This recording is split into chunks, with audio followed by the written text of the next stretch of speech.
In the course of human events, it becomes necessary for one people to dissolve the political bands which have connected them with another, and to assume among the powers of the earth the separate and equal station to which the laws of nature and of nature's God entitle them. A decent respect to the opinions of mankind requires that they should declare the causes which impel them to the separation. We hold these truths to be self-evident, that all men are created equal, that they are endowed by their Creator with certain unalienable rights, that among these are life, liberty, and the pursuit of happiness. Now we are on the cusp of our 250th anniversary. We don't boo, because I'll be honest with you, as many challenges and as many mistakes as our country has made, there is one thing that America does better than almost any other country, is that we have the capacity to correct. And sometimes those corrections don't come fast enough. Sometimes they have not come yet. But the beautiful thing about America is that it has the capacity to correct. We cannot.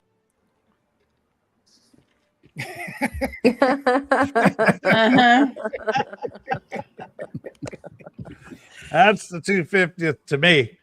We the people are pissed. And we're sick of it. Did you see the song I put up? What? I said, did you see the song I put up on the on Trail Mix? But I wrote a whole blog about it. Somewhere. Yeah, and I did put up a whole blog article about it. Take care of this house. Now I gotta go find that. Let me see where. Or you can just click on my blog and pull it up at the bottom. No, Dexter's here. Hi, Dexter. Hi, Jamie. Hey. What's the tip for today? What's the cap? What's today's cap? Manatee Lagoon, West Palm. Ooh. Yeah, you go see manatees there. It's real nice. It's a free. You can get in for free. There's free parking. It's on Riviera Beach there, West Palm Beach. Oh, I thought you were talking about. I was saying there's manatees in Ohio. Oh no, that would be kind of cool. That would be something. Well, there's. I don't know. It's a crazy world. Alligators and crocodiles have killed people in the last week. So it's a crazy world. So you never know. Alligators here too. Manatee we had Lagoon. an alligator here too. Yeah, it's the end of mating season. They're itchy. The poor manatees, they get all scarred up with propellers. That's the only bad thing. Yeah. Oh yeah, it's terrible. It's terrible. We used to go swimming with them where I went to college in DeLand, Has Florida. anybody ever gone to the website Calming Manatees? No. It's kind of fun. But manatee swims up and kind of gives you cool and calming mottos to live by.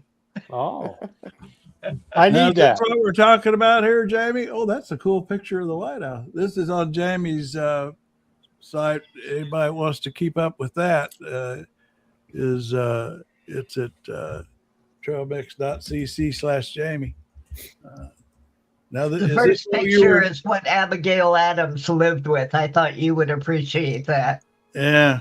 But no, the song is all the way down at the bottom of that. But it's the different stages of the White House being built and rebuilt. And yeah, does Trump know about the War of 1812 at all? I don't think so. Oh, speaking of which, I'm glad you reminded me. Howard's already sent me some clip. Extreme Mortman is tomorrow's Thursday, right? Yeah. Yeah. He's here Thursday. He is here tomorrow, and his much anticipated the 1812 Comedy Festival. He's doing. There's a comedy festival for the. He's made his comedy festival, 1812 War of 1812 Comedy Festival. All the C-SPAN. He's compiled all the jokes that were made in Congress about the War of 1812 by all the way from like Winston Churchill to King Charles and everybody. All the jokes about it. So only here, the only place you'll get. Oh, look at there. Is that the? That's the White House with all of it's the modern White House before Trump took a wrecking ball to it. Oh my God. That looks it was different. so beautiful. The East Wing does not look like that. No, that's You're not. looking at you're thinking of the East Wing from the other view of the other side. I wanted This is the back side of the backside. It included the Truman balcony and the views of both the East and West Wing. That actually looks different to me. There it is now. Yeah. Here's after we let dumbass in there. That's what he did to it. You know, remember when he said he was going to fix Woolman skating rink in New York, and then he didn't do it, and then there was like some money that was missing, and then it finally got done, and he took credit for it. But like, I think he like just basically ran a grift and ruined everything, and then somehow it got fixed. I don't know. Yeah. But I think that that's just his MO. He doesn't know how to do anything except to destroy stuff. Here's the song Jamie put on. Yeah. If bandits breaking, sound the alarm. Care for this house, shine it by hand, and keep it so clean the glow can be seen all over the land. Be careful at night, check all the doors. Who is this singing?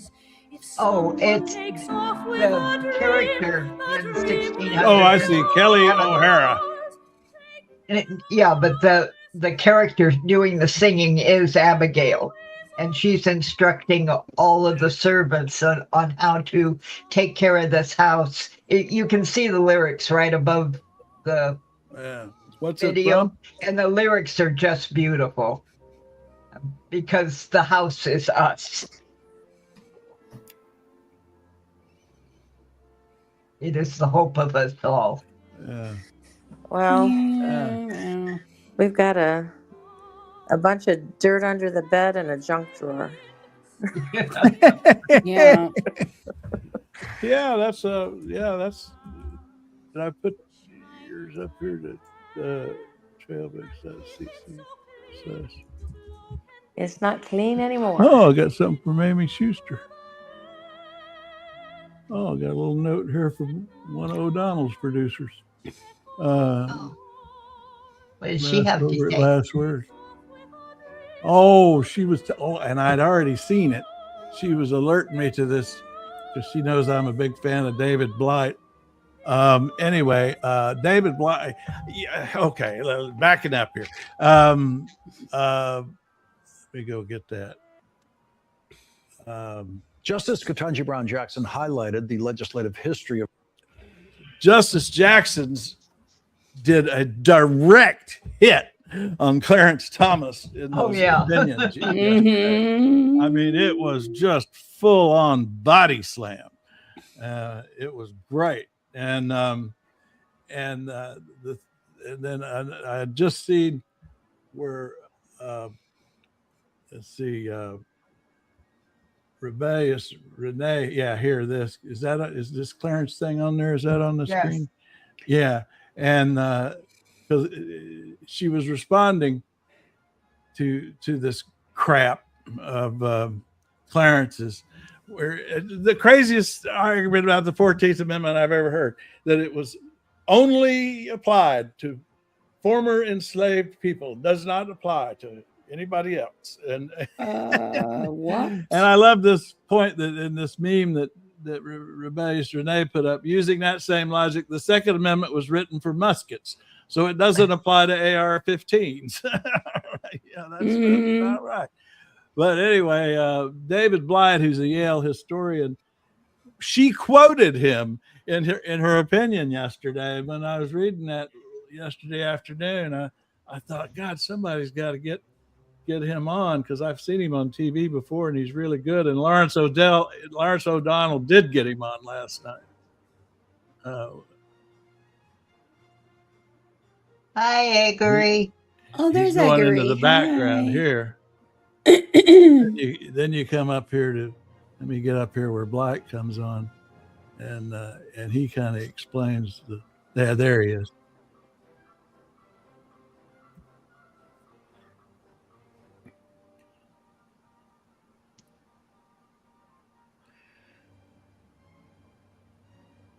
Do we have a lull? I think Craig's trying to figure out how to put down and put up. Gotcha. Oh, shoot. I didn't get him on the screen. Damn it. You got to take the one down and then put the I one gotta up. take the one down. And I swear, I can't understand why I can't just flip back and forth to things that I want to look at. And when I'm tired of one thing, it ought to just know it. Where's AI when you need it? All right. Let's see. All right, we'll remove that one, and then we'll come over here and get Lawrence O'Donnell on here, where he's talking to that guy. And right here, I mean, that you should not have to do all this clicking to move between media assets. It's just crazy. Now I got to get it on the screen. Okay, here we go. All right, this is the guy I was talking about. I was watching it myself and not sharing it. Right. I already emailed the executive director of the Organization of American Historians, and I said, is there any way we could put Jackson's opinion in the next issue of the Journal of American History? Because frankly, Lawrence, it reads like a historical essay. It is a historical essay. It's deeply researched. She not only quotes from me or quotes Frederick Douglass several times, but 6, 7 other historians, the best historians of Reconstruction. And, you know, it sets up her essential argument, which is, hey, I agree, that Section 1 of the 14th, and especially birthright citizenship, is rooted in universalist principles. And she even ends by not only, quoting Douglas, which, by the way, at least 3 of the 9 justices did in today's opinions. Thomas did too, of course. Thomas loves Frederick Douglass for his own peculiar ways. But even Justice Roberts quoted Douglass at the very beginning. But Justice Jackson ends by going to a section in my book. It was so moving to me, I must tell you, where it's 1866. Frederick Douglass is out on the circuit. He's arguing for the 14th Amendment. He's making the case that the country has to get behind this. And he does what he always did.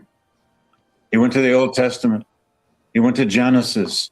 And Justice Jackson quotes the passage from Genesis 18:19, where it's God wrecking holy hell on Sodom and Gomorrah, and there's nothing left. It's just all burnt earth.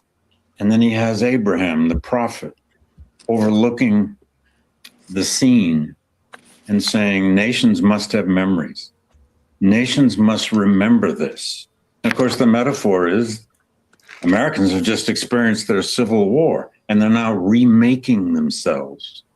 Remember as you remake yourselves. That was Jackson going. Yeah, that's the message. Nations must have memories. Well, but if they're going to the Bible, then they're going to say, okay, no separation of church and state. So we either get the 14th Amendment or we get separation of church and state based on that. Well, I actually think I think they were using it as literature more than history, actually, because that's a literary metaphor. Right, but they're not going to get that. This is what they do in those right-wing think tanks. They come up with some kind of justification for whatever it is they want to do. And, they will come up with something, and the Supreme Court will suck this stuff up and use it. Well, this historian later on says of Clarence Thomas's bullshit that he says it was ideology in search of history. I thought that was a good way to put what was going on. That's how these conservative justices rule. They have their ideology, and then they go in search of justification for it. Yeah. Hey, did you guys see that yelling match between Jamie Raskin and Lawler yesterday? They were absolutely screaming at each other. No, I didn't see it. I it heard went on and about on, and finally the what's her name from Washington? I said PayPal or something like that. You know, she said, Jayapal? Yeah, I couldn't say her name. She says, "Mr. Chairman, you've got to end this." She says, "The chairman was just wilting. He couldn't control the session," and they just kept screaming at each other. Hearing. And it's really I'm here something today to to see. introduce Jessica Gorman. Jessica should not be So here they were today. introducing somebody.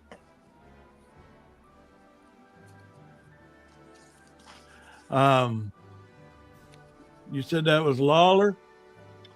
That guy with the beard, Mike you know, Lawler. the Congressman Mike Lawler. Oh, that guy. Yeah. And that Jamie. guy. Yeah. One of these days, we're going to have a fist fight either in the Senate or the House of Representatives. It almost happened last night, I think. Yesterday afternoon. Well, you know, in Massachusetts, we still remember. But Remember, there this was nation and this Congress owes you an apology. Is that we are sorry to you. That's it. Tom, is this where they get into it? Yep. I didn't know Sheridan personally, and that's a tragedy. But I know her family, and I know the Yorktown community. Where's I know the that fight? she was a When they Just wait. It's coming. not long. done with her life, should she had been given the chance. Her murder was senseless.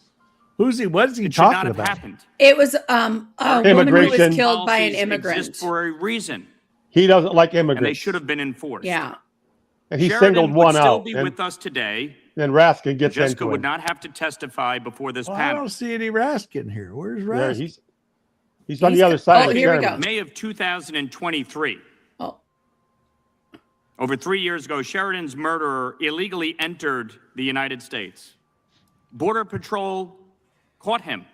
Ashamed of yourself. Well, this is PBS News, and they It said is it was disgraceful. Raskin and Here's Lawler, and all the they're other showing is is here. Here we go. Precisely because you have failed to do your job. Mr. You wonder Chairman, why we had 4 everybody settle down. hearings? It's because you don't understand Gentlemen the will consequence of suspend. sanctuary Mr. policy. Chairman, Gentlemen unfortunately, will we won't suspend. give our approval for people to introduce their constituents if people don't Boy, stick this to is the terrible rules. camera So I work. They're appreciate not the showing any chairman's the people who are insistence talking. that we stick to the rules and that you have the opportunity to introduce your constituent, which Right, I and think you have introducing done. my So constituent thank you very is- much, Mr. Lawler and Mr. is Chairman. sharing the please have details committee of her death. be in You may not order. want to hear the details. I still don't I see did. Raskin in I here. wrote a whole New York Times op-ed about it. You There it should is. be absolutely ashamed in this country. I do feel that outrage. You do not. Do you? Because There. if you did, Do you you would feel? not support Do you sanctuary feel the jurisdiction. outrage about You Alex should be Reddy and ashamed Renee of Good? yourself. You should be You should be ashamed You don't of belong in yourself, this committee. You Jamie. should get Close the hell up. out of You're a here. disgrace. You don't understand the You're a rules of the committee. disgrace. You don't understand the Why are Constitution. they doing this wide shot? Mr. You're an Raskin, absolute disgrace Raskin, supporting get a hold of sanctuary yourself. Say one policies. word about Get rid of Say one sanctuary word about policies. Alex Reddy and I Renee did. Good. I wrote a whole New York Times op-ed about it. You should be absolutely follow the ashamed of rules of the yourself committee. for not Committee will opposing be- sanctuary policies that resulted in their daughter's death. The committee will be in order. Mr. Chairman, I just want to say we will not allow Boy, it took PBS 8 minutes to get to the good stuff in that clip. I thought I was watching Parliament over across the pond. Right. Yeah. I think that'd be great too. I wish we did that. I wish the president had to go down there and stand in the well and get yelled at. That'd be wonderful. Well, the other thing they do is they seem to be able to get rid of people real quick. Oh, because they put in a law. Oh my God. Oh, 5 prime ministers in 7 years. Yeah, yeah. Yeah, they have a law where you can get where you can be ousted from Parliament for lying. So, and I think Freddie, we need to go into that. Well, they have no free speech in Britain. I mean, that's why No, they could make it. They could make it back in the IRA days. It was illegal. It was against the law to say IRA's name on television in Britain. You could be put in jail just for saying the name. That's what happens when you don't have a constitution. That's why I've always said, the trouble with that, I think Britain's got to, if they ever get a populist king, like a Trump or something, because he could disband Parliament because they haven't protected themselves against that happening. Why are Americans stupid? That's a good question. D4NNYN. What are you? What are you? Where are you from? What year was it when Parliament and the royal family decided to have a coexisting government? Oh, now you talking about, was that the Magna Carta or? It was Jamie's our expert on that. It was a gradual process starting with the Magna Carta. Well, actually, it started with the Arbroath Declaration in Scotland, but then came the Magna Carta, and finally the separation between the Crown and Parliament. When was that, though? That final separation? That's what I was going for. Yeah, the final separation. Yeah, it was a steady thing. It was after they beheaded Charles I, and when his son Charles II was reinstated as king. Okay. At that point, Parliament was pretty much in control. I need to get my history book out. I'm asking some dumb questions, I think. Well, Brett, the thing is, Brett, I got that's the regime change. Yeah. Oh, you did get it. Oh, okay. Yeah, you were going to get that too. you were going to get that, Jamie. I just started this, and boy, is it good reading. I mean, literally, I couldn't put it down last night. Yeah, wow. I just got it a couple of days ago. Hadn't started it yet. Is it going to do anything though? Is it going to make any noise so that maggots can hear it? Because maggots won't read it. Well, no, but I mean, it's going to have to be on TV because they only can. Every Democratic politician needs to read this book because I think they understand Trump and what he's doing, but when they read this, they'll really understand what he's doing, and they'll be afraid of what he's doing. The Democrats, the establishment Democrats right now, the corporate Democrats, they're not afraid of Trump. They figure, we can deal with that. He'll be out of office soon and things will go back to normal. But that's not what Trump has in mind. No. Right. I saw a quote recently. It's time to put the elders out on the ice floe. Yeah. Mm-hmm. Yep. Well, here's what he had to say about his $1 billion this morning. They asked him about all the money the $1 billion he's made on crypto scams. He doesn't know anything about it. Well, I don't get involved in my personal. We have funds that run my money. But you are benefiting. Well, I've made a lot of money before I became president, and they invest my money, and I don't talk to them. I don't even speak to them. Many people, I don't know what they call it, closed accounts or something. You put your money in, and that's it. I don't talk to them. They're big institutions. What's that $1 billion over there? I didn't know that was there. You know why I'm profiting? Because the stock market's going up. Everybody's profiting. Yeah, because you're controlling it. I know nothing. How's your 401k done? Got up 85%. Thank you, President Trump. So we're all profiting. I'm profiting because I have a lot of money and a lot of cash.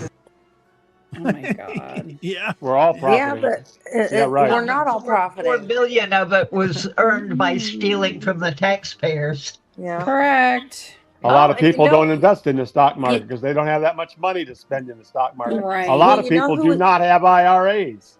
You know who was investing? Who was trading stocks? Was the guy that was from Pennsylvania, the representative? I think he was from Pennsylvania, who's been missing. Yeah, the guy. No, he's from New Jersey. New Jersey, and he reappeared, and he said he was suffering from depression, but apparently not enough to keep him from trading stocks because he's made a ton of money while he was down. Well, I guess you can't see this, Blue, I guess, but he said, I made a lot of money before I became, here's the numbers. I mean, look at those last two columns there. That's since he became president this time. He actually was pretty well controlled in the first term on this stuff. But look at how it just exploded in the last couple of years. Well, at the beginning, he was just living off of the allowances the bankers he owed money to would allow him to use. And it all comes from crypto. I mean, look at that. I mean, here's what he's made in the last year or two. So it's not even real money. It's $3 billion just from crypto. He's got 3 billion Chuck E. Cheese coins, as far as I'm concerned. But there's even more money if you look at Jared and.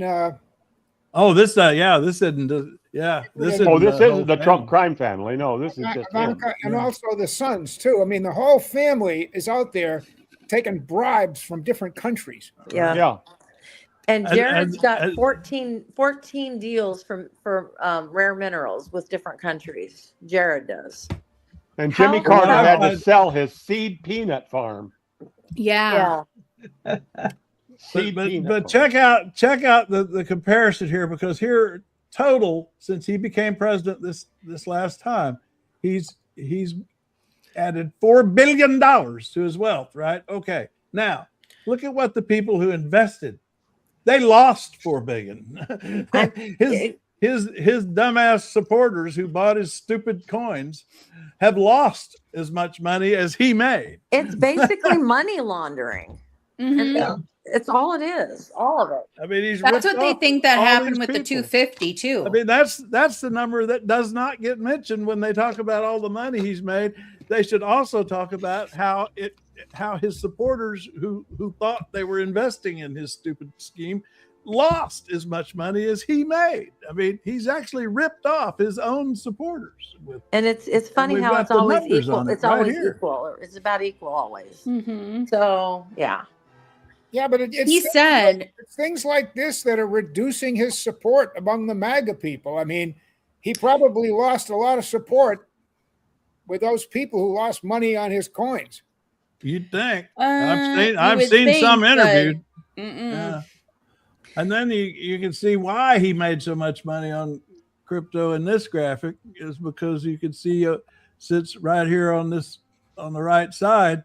This is the fall off in regulations. This is the deregulation of the industry where he's made his $1 billion in the last year is by deregulating this industry. You can see that on the right side, that falling graph. So I mean, the numbers are clear. I mean, but he doesn't know anything about it. He doesn't know that. But everything is so made up. I mean, look at how long Elon was a trillionaire. Not for very long, and it all just went kaplooey.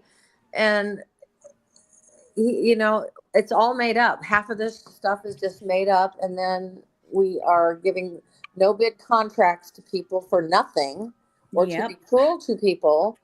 I'm ready for the. Oh, we got a TDSer in the room. We got a TDSer. Here we go. Here it is. Here's your TDS, Mister. What is his name? J Main. There's your TDS. You the one with TDS. You got Trump I am deranged syndrome. That's what you got. Oh, shoot. Never get tired of that one.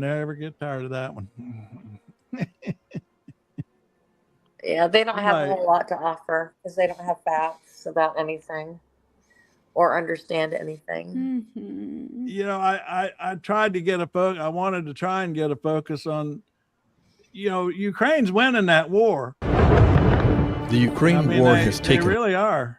I don't know. It's worth noting. Russian citizens into unfamiliar territory. Think they're taking back Crimea? Last week, Ukraine unleashed an unprecedented attack against Moscow. Residents saw drones racing over their heads. I mean, this is Moscow. I mean, there are people in Moscow. The major oil refinery on the outskirts of the city was targeted repeatedly. Unlike Russia, they go after energy, not people. But would Putin be? Would it be he be Netanyahu or Trumpy enough to use a nuke? Because I know the old guys would use a nuke in a second if they could get away with it. I think the thing that keeps him and others from using nukes is they'd die too, and he doesn't want to die. I mean, that's the thing. I mean, I mean, that's the thing. Well, but I think he could use a nuke in Ukraine, and I don't think NATO would do anything about it. They just sit back and wring their hands, but they wouldn't do anything. And I think Putin, if he feels desperate, I've read that there are people in Russia who want to get rid of Putin. They want to replace him among the oligarchs. Yeah, there's definitely some.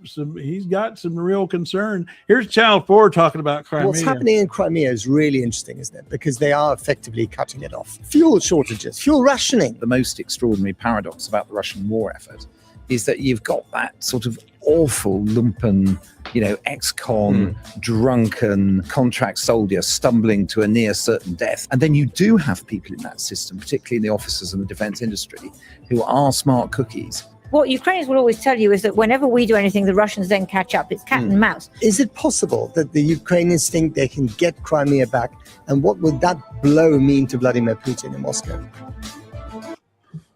I mean, I have to go to European news to get coverage of this. It's happening. I mean, Ukraine is on a roll. There was a time when CNN covered international. Now it's barely a mention.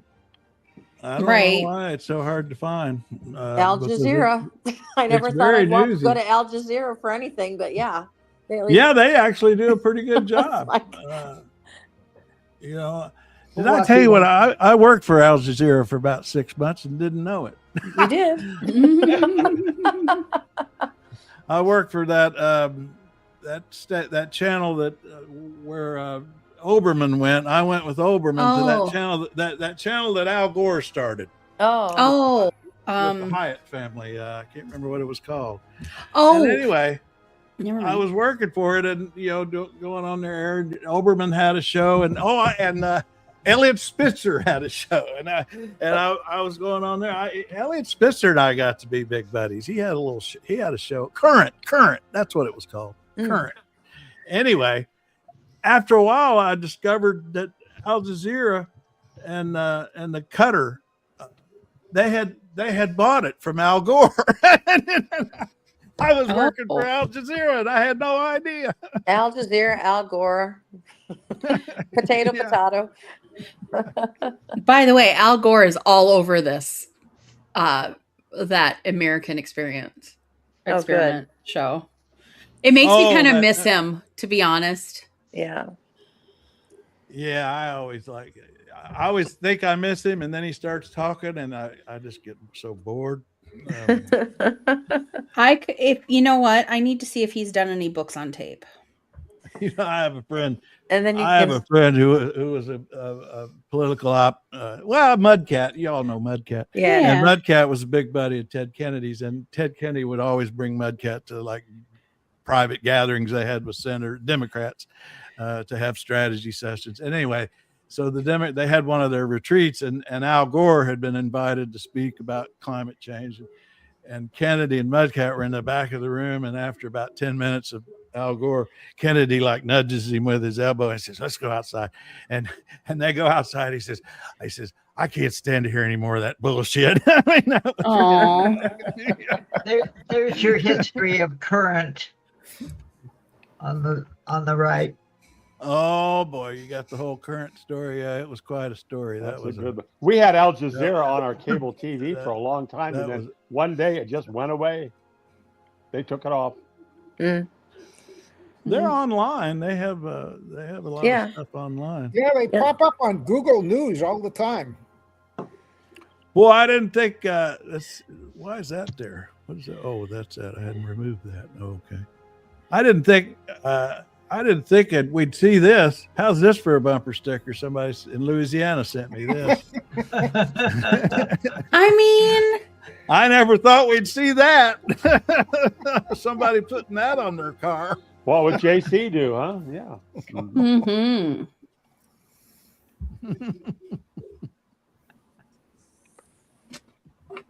He would end that war the first day. That's what he would do. The first day. Mm-hmm. Well, I mean, he could have done everything Trump's doing and gotten all the hostages killed instead of getting them home alive. I mean, that was Carter's sin. He brought the hostages home alive. Yeah. He could have bombed Iran, gotten them killed, and been a big hero, I guess. I guess that's how MAGA would do it. But remember when Billy Carter and Roger Clinton were like the big scandals? That was the good old days. Yeah, and all Billy did was start a beer company, you know. And Billy got some investors from Saudi Arabia or something in his beer company. I forget it. Billy beer.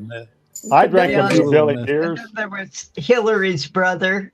I mean, they all seem so tiny and petty now. Yeah. Yeah, Roger. That was Roger. Yeah. Right? No, that was Clinton's brother. Roger was Clinton. Yeah, he was the one that played the saxophone. Oh, yeah, you're right, Jamie. I forgot about Hillary's kooky brother.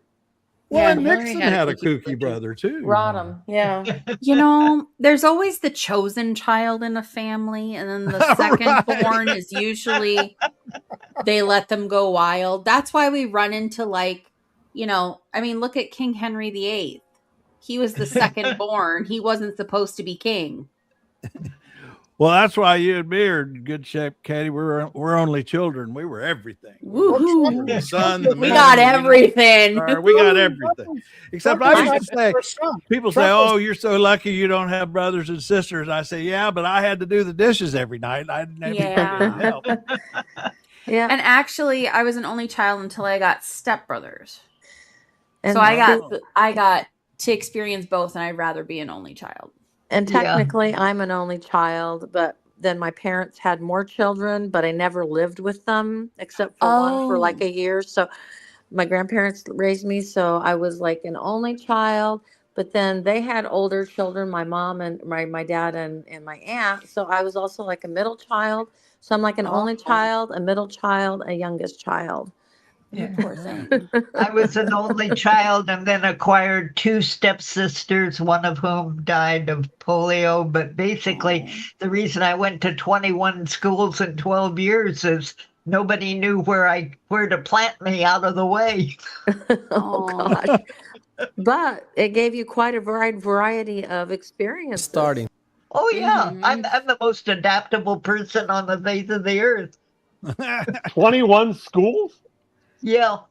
Wow. That's something. Back to Ukraine. Here's the Finland president talking about it on one of the European channels. Well, no, actually, this is actually Politico Europe. That's the only place. There's a Politico Europe? Oh yeah, they got it. Well, actually, it's owned by the Germans. The Politico is owned by Germans. Anyway, here we go. The point is that Ukraine is in a much better place politically, militarily, and economically than they have been at any time during this war. Militarily, hands down, over the past 6 months, Ukraine has been on top. Basically, 35,000 Russian soldiers dead or wounded per month. They're not able to recruit over that. More Ukrainian drones and missiles flying into Russia than the other way around. And of course, Ukraine successfully hitting strategic targets in both St. Petersburg and in Moscow, incapacitating about 40% of the oil refineries in Russia. So militarily, Ukraine is in a better place. And I don't mean to sound morbid, but the killing ratio now is 1-8. So 1 Ukrainian soldier for 8 Russian soldiers. Man, that's what you call losing a war. That's losing. That is astounding. That statistic is amazing. Isn't it? 35,000 a month? Yeah. How could I know Russia's big, but it ain't that damn big. Oh, they're at over 1 million, well over 1 million. And the thing about it is, most of it comes from his base, Putin's base. Putin's base is rural. If we're up to the Moscow and St. Petersburg, the city dwellers, they'd have revolted a long time ago. But the rurals are his base, and so that's where you go on, Katie.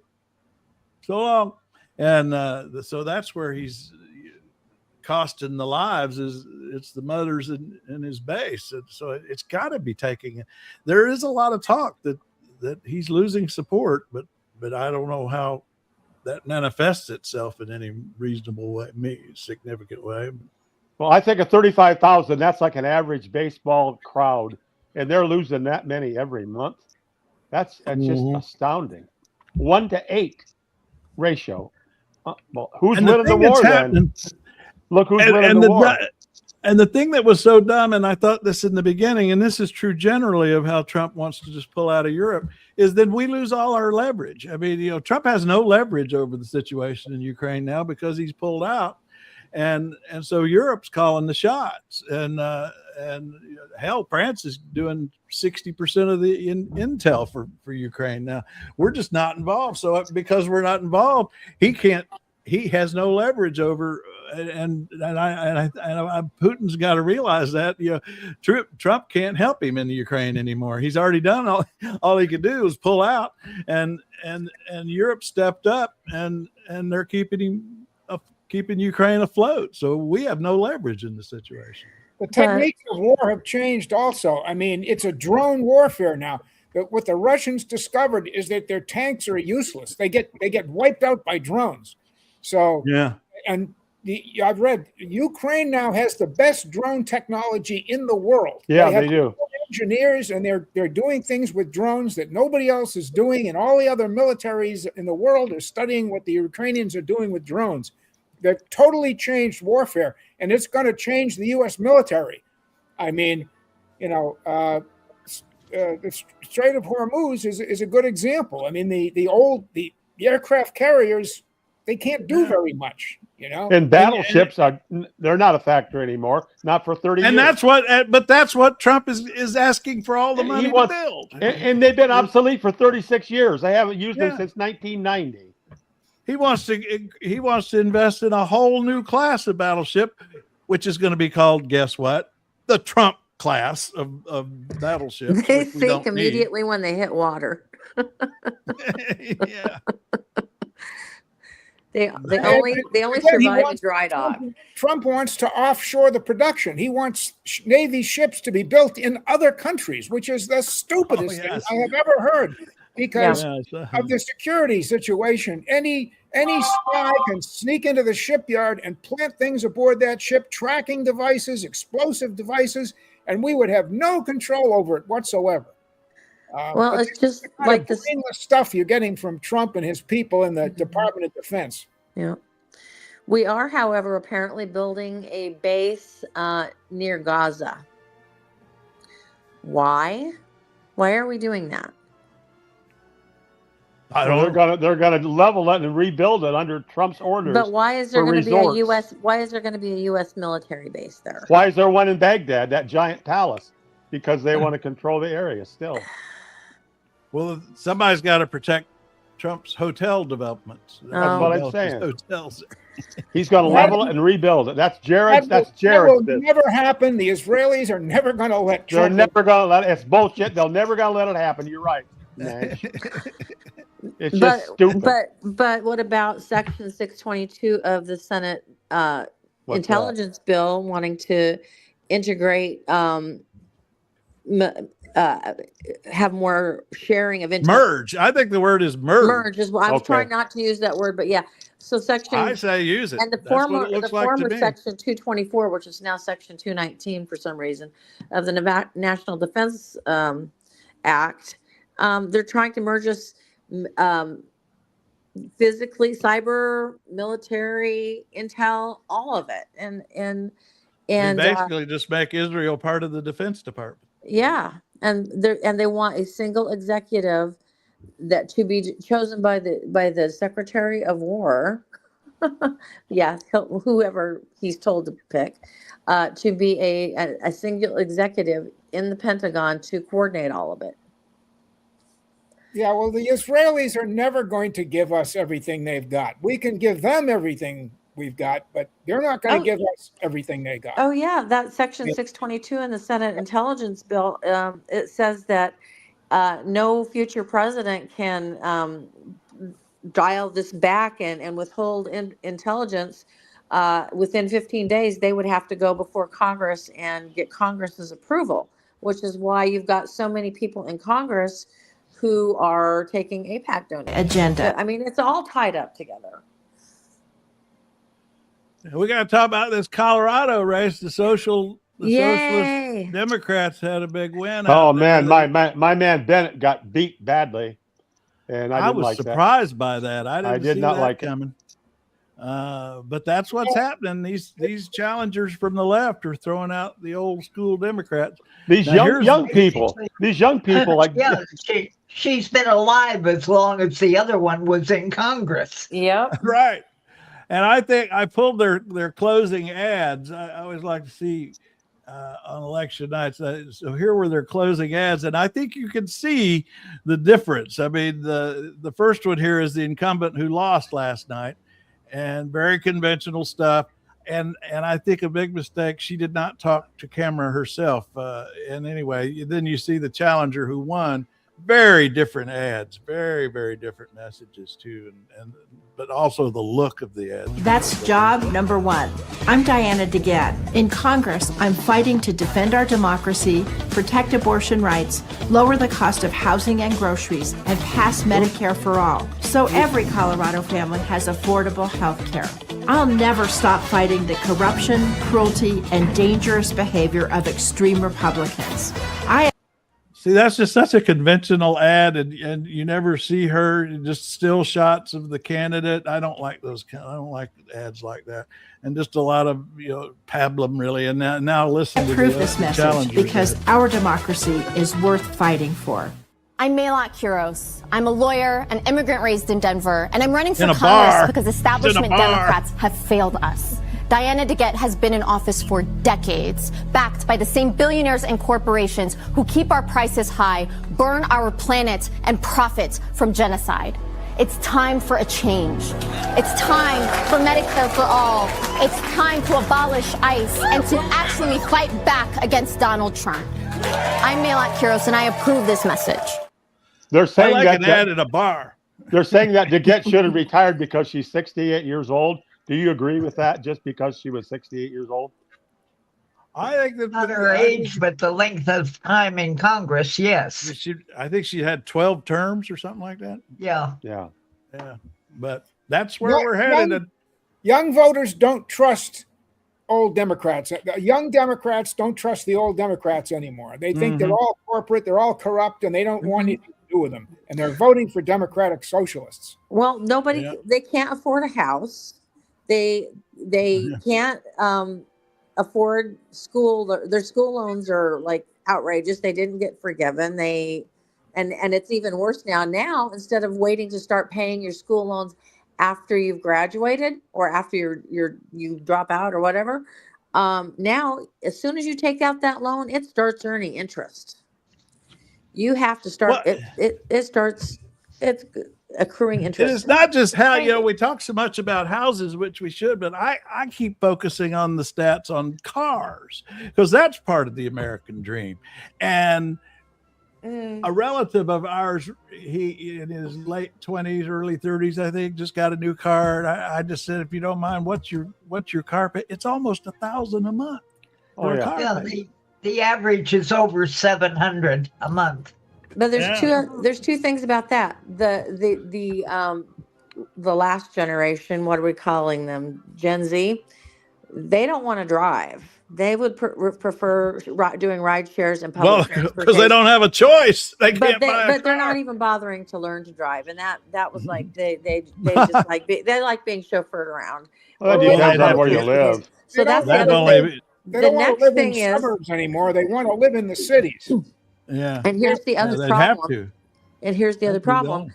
is they are putting so much tech on cars now that basically it's a surveillance thing and it's a monetization thing. You want you're going to have to pay extra for your heated seats. You're going to have to pay extra for this. You're going to have to pay extra for that. It's all like add-ons. It's crazy. More stuff to break down. And More you're stuff right. to break down. And you're better off buying an older car. So if you do something wrong and you don't have enough social credits, guess what?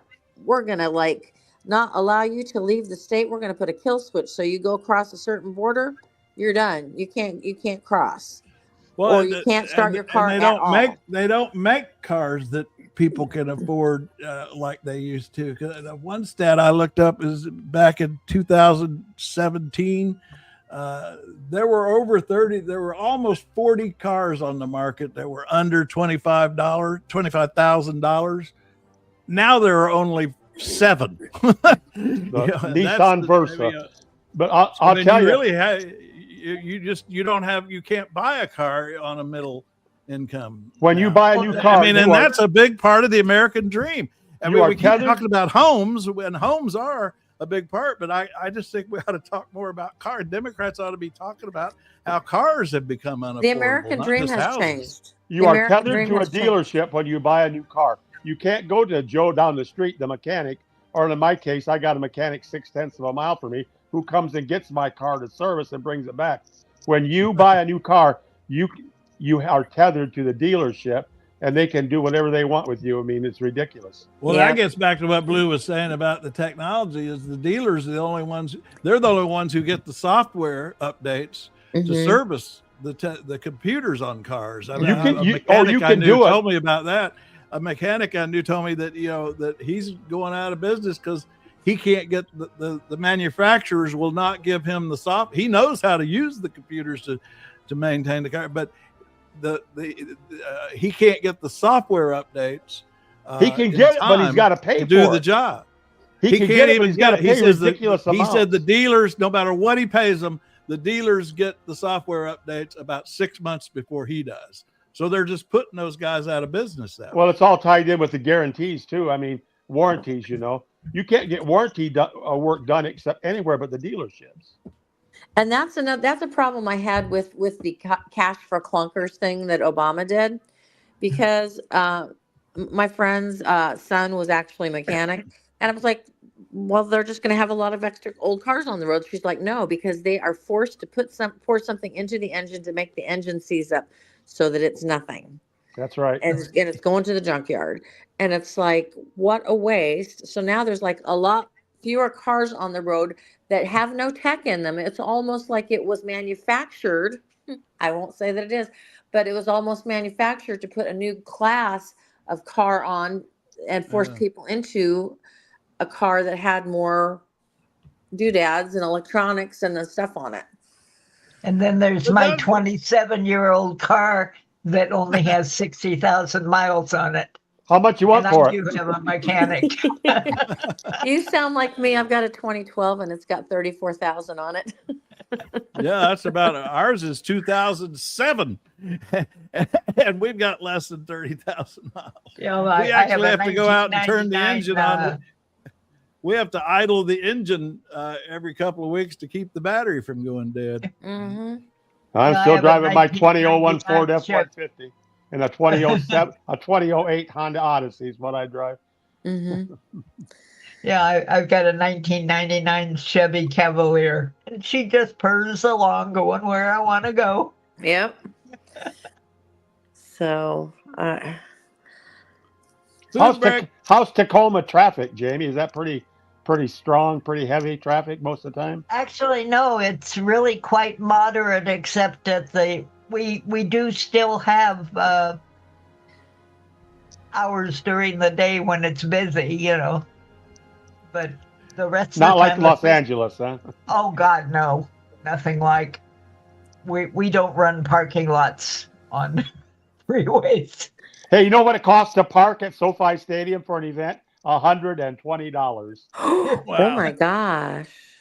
When I used to live in Northern Maine, Tacoma is like an old suburban town. It's really quite nice.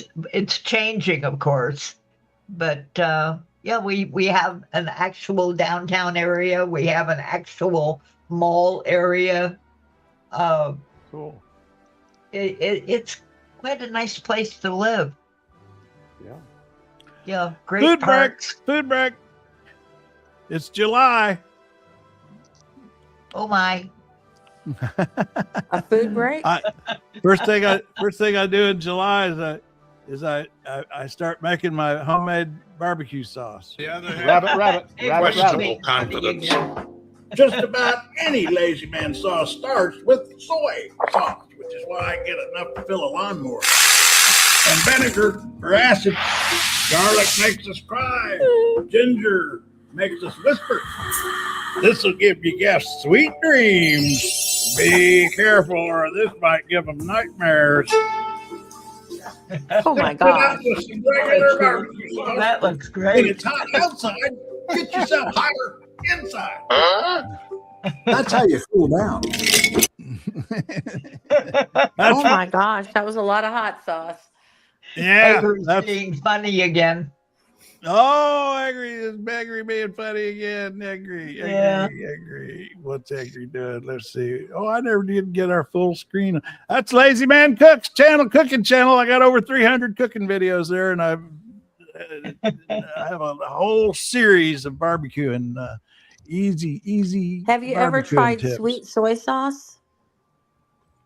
I have not. Sweet soy sauce. Oh, no. Sweet soy sauce is just so good. Oh, that sounds interesting. The only thing missing was the cooking sherry. I like to get my soy sauce as big as a gas can because I use a lot of it. Sounds like what my son does with the slow cooker. He just throws a pot roast in there with a bunch of veggies and, whips up his sauce and throws it in. And I got a whole series on Lazy Man Cooks of slow cooker, my tribute to slow cookers, and also the clay pot. I love clay pots also. What about Worcestershire sauce? Does anybody use that anymore? Oh yeah, I use sure. it. Yeah. Don't hear much talk soon about as you it. can learn to pronounce it. I mangle it every time. Now you can't see this, Blue, but you had talked about it yesterday. This guy at the fair. We can't go without one shot at the fair. And here's this guy. He was performing.